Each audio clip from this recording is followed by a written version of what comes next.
Welcome everybody to this year's Focus on China. Every year we focus on China, and this year is slightly different. We normally welcome a very vibrant delegation over to Sheffield, and this year we're doing it virtually, and we're very grateful to our panel for joining us.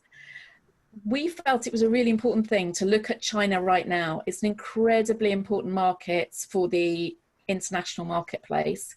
It's incredibly important in terms of how we can come together creatively and in terms of technology to create the best we can for the future generations.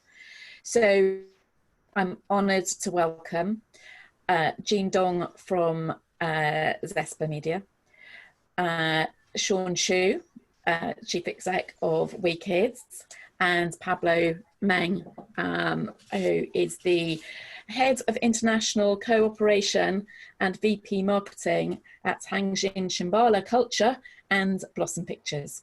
So welcome everybody.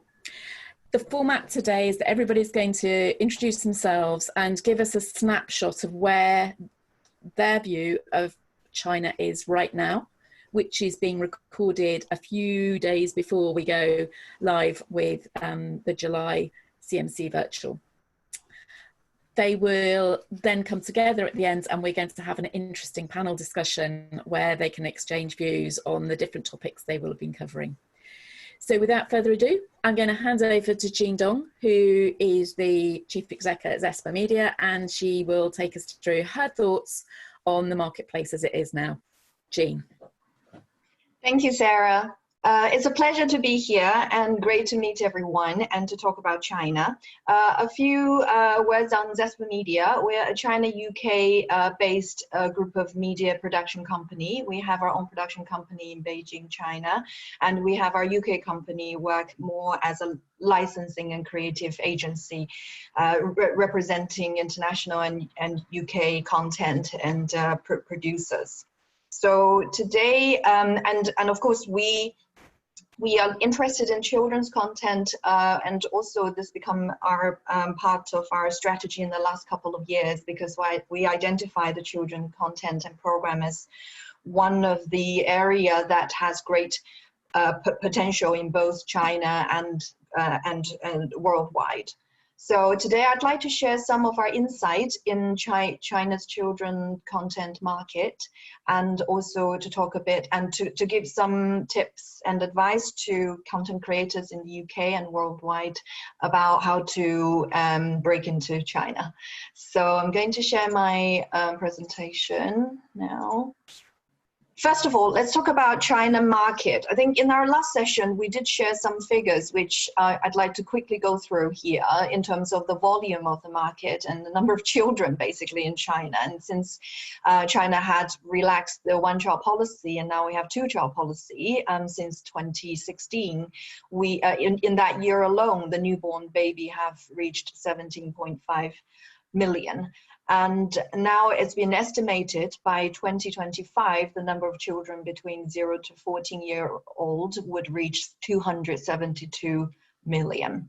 So by end of 2018, the value of children's consumption market in China is estimated at, in sterling pounds, 515 billion, with the annual growth rate to be 20% year on year. And the value of children's entertainment consumption market, which is where we see great potential, have evidently reached in 2018 52.7 billion pounds, and the annual growth rate will exceed 30% from there on to 2022. But of course, COVID-19 hit earlier this year. It hasn't been a very easy year for anyone. And so it's interesting to look at the Q1 figures. These are fresh off the press. Some figures we'd like to share. And I think, unsurprisingly, the viewership had increased everywhere. But there's more increase on VOD than on satellite TV. Although satellite TV children channel, all 6 of them in China had enjoyed quite good growth. Whereas on VOD, the growth is substantial. So on iQIYI alone, in that quarter, first quarter, they had 12 million new subscribers. So that's a growth rate of 23%. And on Tencent, they've got 6 million new subscribers with a rate of 26% growth. So what are they watching? So I'm just going to share a few programs that are very popular right now since first quarter. These are the Chinese locally produced animations. So number 1, The Guardian of Energy Nuclear. And a very popular one has been for a while produced by Alpha Group, Super Wings. So season 6 was released earlier this year. And it's worth pointing out, it's a China and Korea co-production. Time Traveling Dinosaur Night, it's another very popular one. It's again, Chinese production.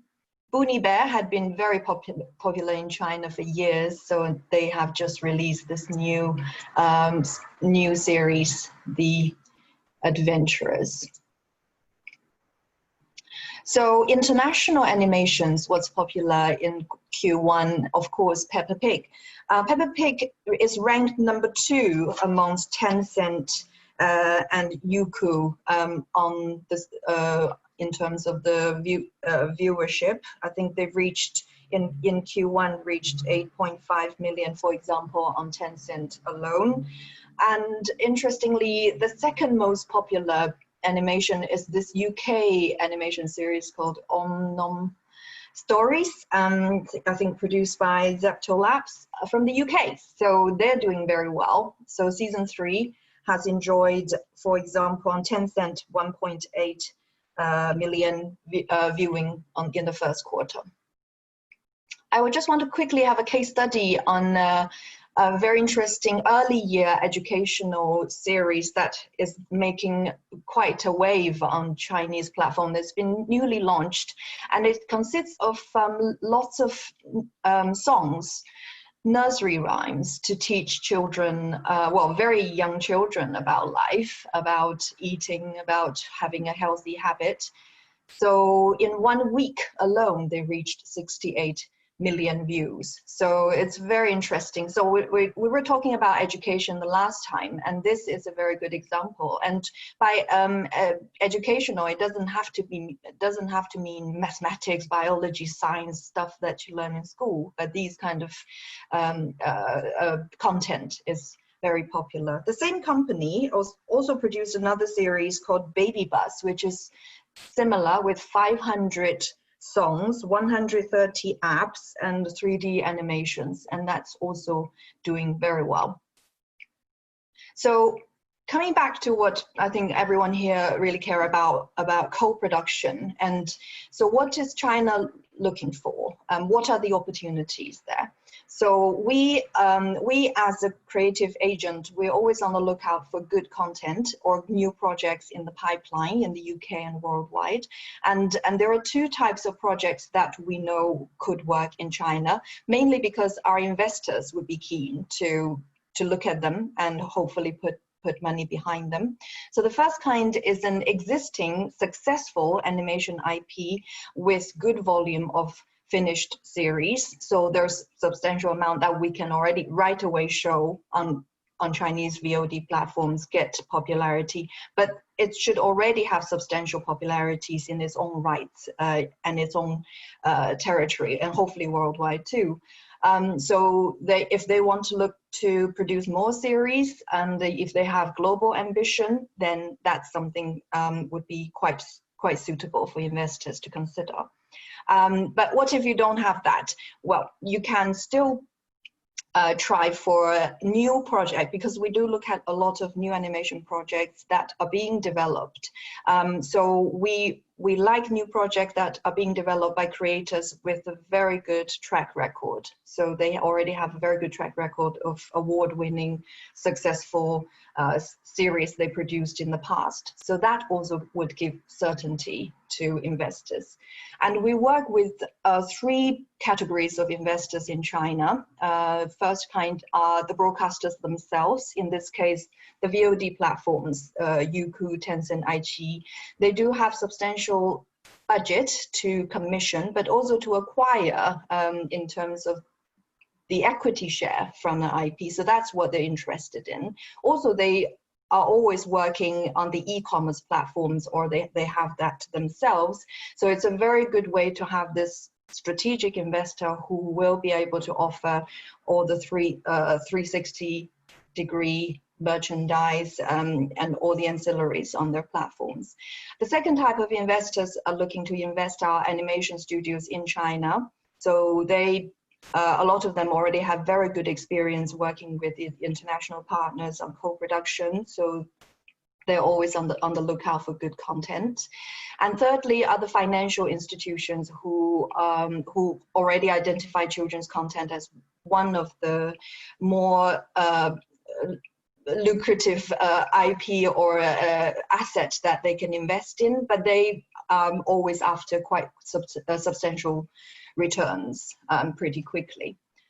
So there are pros and cons. But from our point of view, we are looking for IP that we want to develop into a 360 brand rather than just a one-off series shown on TV or on VOD, but really to develop all aspects of it, from publishing to gaming, educational products, merchandise, toys, and even theme parks, because that is all quite possible in China, and people are looking for good content that could be developed in these ways. So we want to ask you if you are keen and if you have something good, whether you're ready, because and I'm sure a lot of people, and we do get asked a lot, like, what do I need to be able to present and pitch? So we wouldn't always ask, of course, for your info deck about the program and about your team. Of course, we need to know very well who are you and what you have created before and how successful you've been. And very importantly, a financial plan, not only on your production budget, but also on your projection, how the program is going to sell from distribution worldwide to other commercial sectors, what you have identified and how you see this IP is going to generate revenues. Because when the investor put in money or considering it, they want to know very clearly that they're going to get their return in spades. So they want to see very clearly how this IP is going to generate value and revenues in the next 5 to 10 years at least. So, and of course, they always see this as more of a kind of equity investment. So you need to be ready to have a think to how much of the equity of this IP you're willing to give. So that comes down to your plan and your ambition and how you're going to see this IP to develop. So that's pretty much what I want to talk about today. And I could talk, if there's anything there's a lot of information. So if there's anything else that anyone wants to ask later, I'll be very happy to talk about them. And so that's me. Thank you, Sarah. And thank you, Jean. That was fantastic. A real whiz through and a snapshot of now and also how to get action, because I think so many people right now need to get going and need to be out there doing things. So thank you. And I've got so many questions, so we'll come to those at the end. Wonderful, thank you. I'm going to ask Sean. Sean, you also are out in the global marketplace. Currently, as you said, you're in Vancouver with Wikiscan. You've got an international perspective. How do you see the Chinese marketplace from your angle of what you're doing and how others can contribute to what you might be looking for? Okay, thank you, Sarah. And I've been in Canada, in Vancouver since this January, launching our new venture, Wikiscan, in Canada. So right now, it's very obviously, it's challenging time for everybody, and not just producers. And also, I believe it's for platforms. But it's good time for us to have some focus on development. So we are kind of, as a WeKids, as a company, we're kind of change our strategy, moving away from representing third-party brands, but we still do, but we have a lot of focus on development. So that's what we have been doing that for a while. Right now, we have two projects, going on, developing from Canada and from China. One is with Nirvana called Dream Weavers, and another one is called The Tang and the Jojo Show. Both of them are for preschool, and we really enjoyed the development mode at this moment. And one thing I would really like to share, talk about is the new technology, and also content consuming market in China. And really, it's something coming up. It's TikTok. It's owned by ByteDance, and there are a lot of kids spending hours on the new platform, enjoying the short videos. So this kind of platform help us to develop our new characters and the new stories.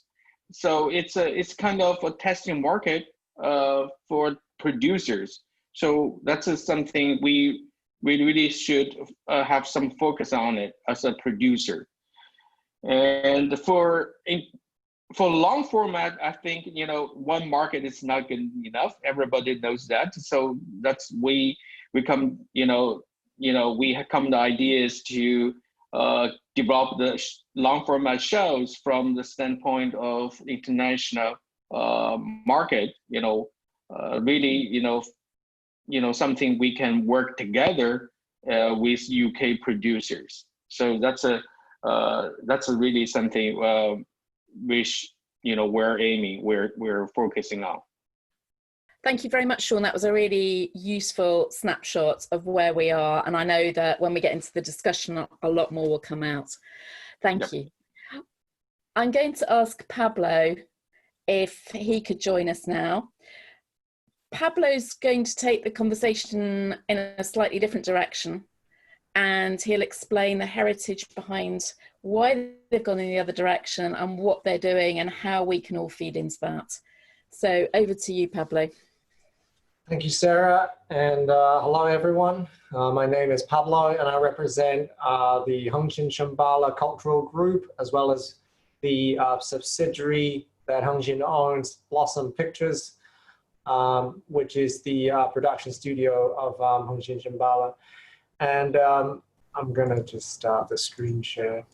So the three main business directions that we are focusing on is the traditional kids content studio model, which then evolves into the full house smart TV, smartphone app product, which just began selling.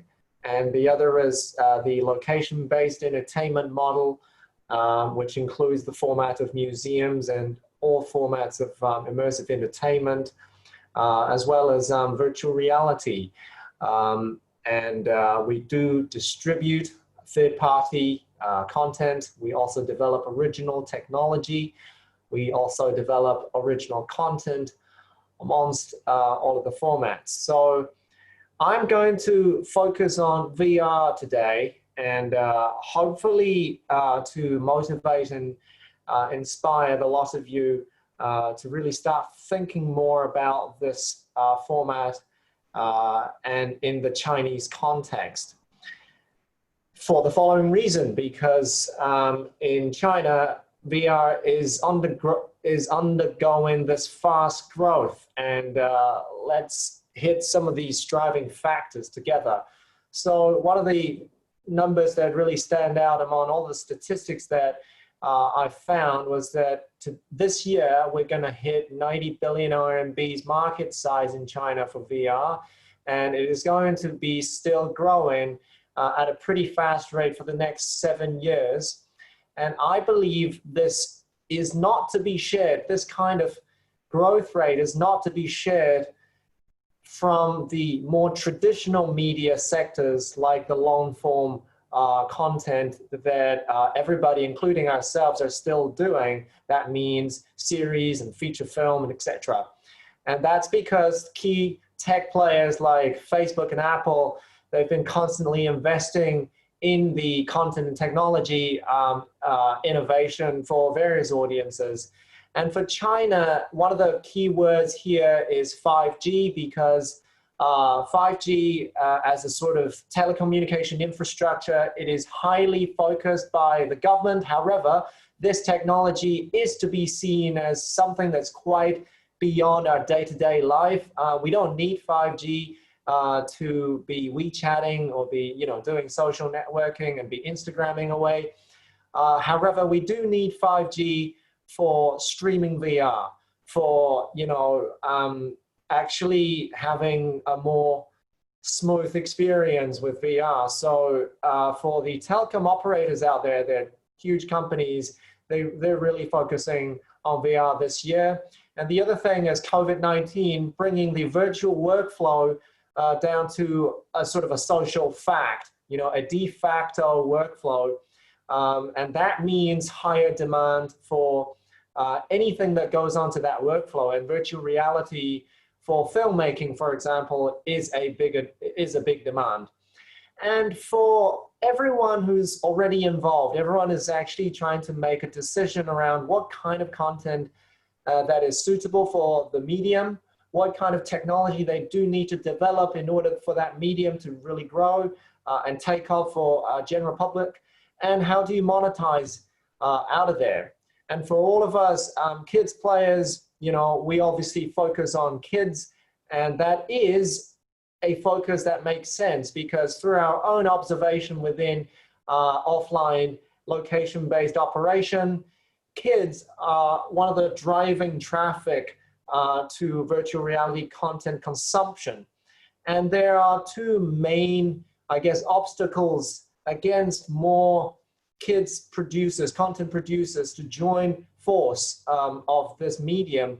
One is health and safety, and the other is profitability. How do we make money, and how do we make people feel safe about joining the medium?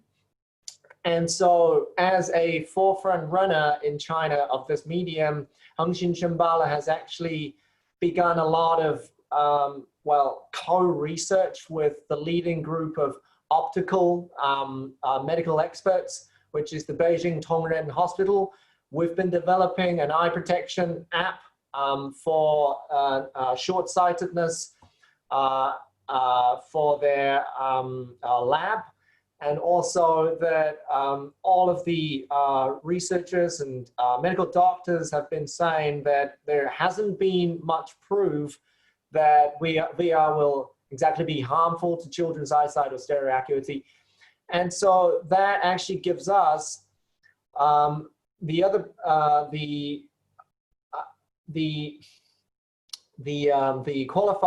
qualification, the justification of getting into the profitability issue. A lot of kids players out there, they have IPs, they have content making methodologies and experience. They're just hesitant in getting into the field because they think it's too small. They think it's just hasn't got a business model out there. And that is true to some extent, because if you look at Steam, if you look at some of those two customer platforms, this year Oculus Quest has just hit 100 million US dollars annual revenue, and that is very small comparing to the feature film and the TV market. However, as I was previously saying, it is fastly growing and at a much faster pace than the other markets. And we as Hongqin Shambhala have been trying to come up with more innovative solutions that really bring the customers closer to the producers. And one of those solutions is called VR Playland, which we put 4 untethered headsets through one desktop PC. And that is going to significantly reduce the operational cost for these franchises down there. And we have currently signed with one of the largest bookstore chains in China and malls and family entertainment centers, etc. And we have gone into 550 of them, covering 21 provinces in China. And by the end of 2021, we will have 2,000 of those. And we've only started this initiative since about December last year. And then we got hit by COVID-19 and Chinese New Year holiday. But from May to June, the traffic that we managed to reach out to in terms of people who've actually consumed the content within our headset has climbed from 20,000 to 32,000. That's about a 60% increase. And those are the only content that we currently have in the Playland. And imagine if all of the global content players really join, from both a linear and non-linear, perspective. So we're doing VR documentaries both on animals and environments, and we also developed animated storytelling content, which is 12 minutes long, called Raising a Ruckus. And also, Jean has been mentioning education a lot. And yes, education is a highly focused and fastly growing market within China.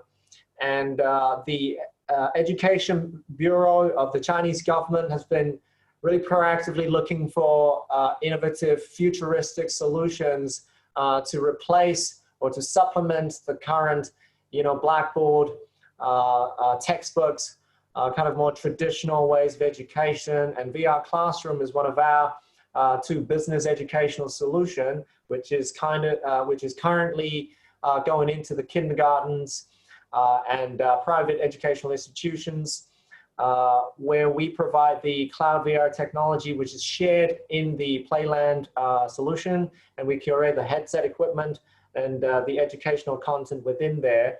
Currently, the combo here is 4 episodes of 5 minutes linear content and 1 interactive piece of content to combine, and it really draws the kids' attention in a much more immersive way than the traditional medium of education. And within that, I'm calling out to the kids IP developers out there to really start looking out to this medium, because we're doing everything on our own here, although we do have a lot of big players in partnership with us, like Huawei and HTC, and they're the headset players. They have a huge reach into the market already. But in terms of content, we're welcoming all sorts of partnerships here, including acquisition, co-development, co-production, etc. And in terms of distribution, we're really dead serious, and it goes into all of those solutions that we have been presenting today. Thank you very much, Pablo. We've just had gold dust today. We've had so many fascinating things. I'm going to start by asking you a question, and then we'll go out into the panel.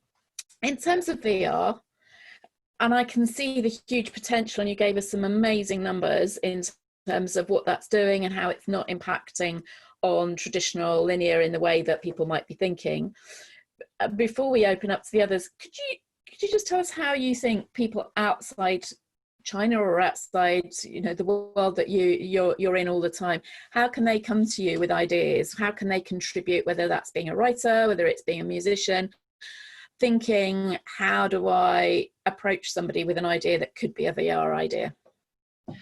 Yes, so first of all, we welcome discussing new ideas that's potentially suitable for the virtual reality medium from all over the world, because we ourselves have invested heavily into a LA-based VR content studio called the Virtual Reality Company, and they've been developing content for us for the last 4 years. And in fact, Raising a Ruckus was their original content, where they're a Greater China distributor. But in terms of focused audience and subject matters, or format, right now it is a pretty chaotic market. But what we've condensed into in terms of our focus is on the edutainment side and the pure education side. So we have observed one trend, which is a very sad trend, is that the Chinese entertainment players within VR have all been kind of switching into silence mode, let's say. We were invited to the HTC Developer Conference just 2 days ago, and we launched our VR game that's for adults and youth that will launch on the Steam VR platform. And sadly, we found that within hundreds of developers out there, we were the only entertainment player out there, and everybody is doing education. And people were like, why didn't you bring your educational product out there? And so what that means is that people have not found success previously in entertainment content for VR. And that's got a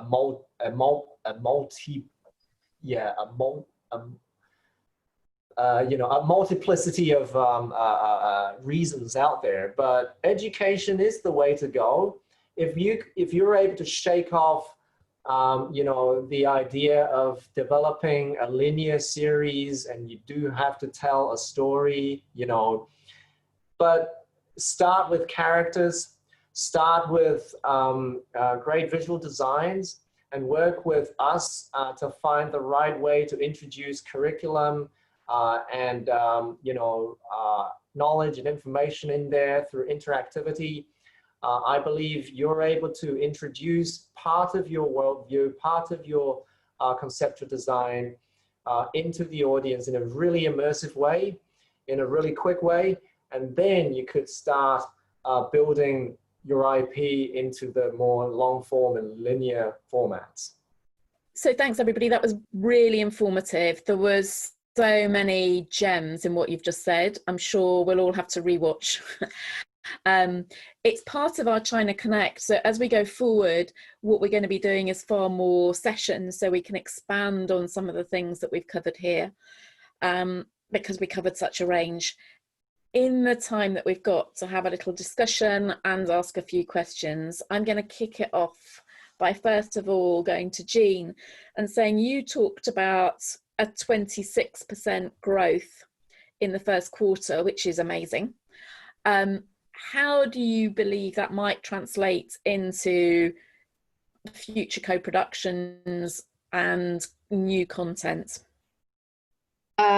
Yeah, well, I think that growth is quite high, and it took place at a quite extraordinary period because people were all stuck at home, and so more people are watching stuff they want on the VOD. So I don't think we're going to have the same growth rate when the COVID situation settles down.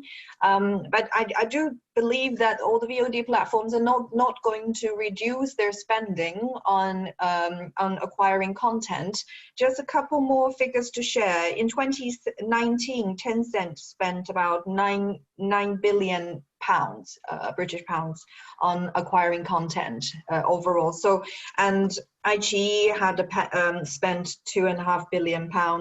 So they have substantial amount to spend. So, and that would include international content, of course.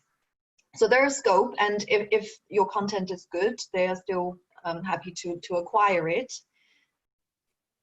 And when this is a question for you and for Sean, when you're going out to look for things and you've got to sell on, what is it that you're looking for from people to be able to, in your case, you're looking for product and IP. And in Sean's case, I imagine you're also looking for talents and people that can work on projects and help you develop with your production studio. So, Jean, what is it in one sentence that you'd say people need to come to you with? I think in my presentation earlier, I just outlined the kind of projects or people that should come to us, and if they feel they fit those criteria. First is if they already have an existing established content, or IP as we call it, or they are creating something with a cracking team, creators, animators. So yeah, so those are the two kinds we're looking for, because those are the two kinds we're quite certain the investor would consider putting money on. And while people can go and find a studio to support, is there more preference for preschool or for older programming? Well, preschool is always good, and children's content up to 12 years of age, and I think that's always good, or even stretch to 14. Any older is harder, and just to echo on Pablo's point earlier regarding education, I think part of the reason why all these products need to be very educational is because it's the parents who are paying for them, for their children, and what the parents really want is for their children to pass their exams, to do well at school, and it's a lot of time it's almost in conflict to watch TV or to do your study. But if you have a VR products or a good AV product that could combine the two, the parents are quite happy to pay for that.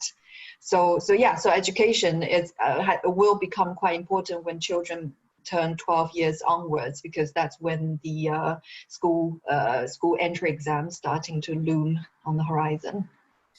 Now, I do want to compliment on Jean on this bit, because we had two co-production projects on the preschool genre, which is kind of educational, kind of entertaining, and what it is that we're seeing this trend from the VOD platforms and the linear networks, that they're trying to bring their editorial focus, their acquisition focus up a little bit, because previously they were really fascinated by the success of Paw Patrol and Peppa Pig.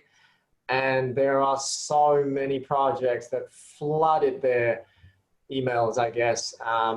And unfortunately, I think their focus is starting to shift up, because they've really seen and they've really bought quite enough for that market, I believe.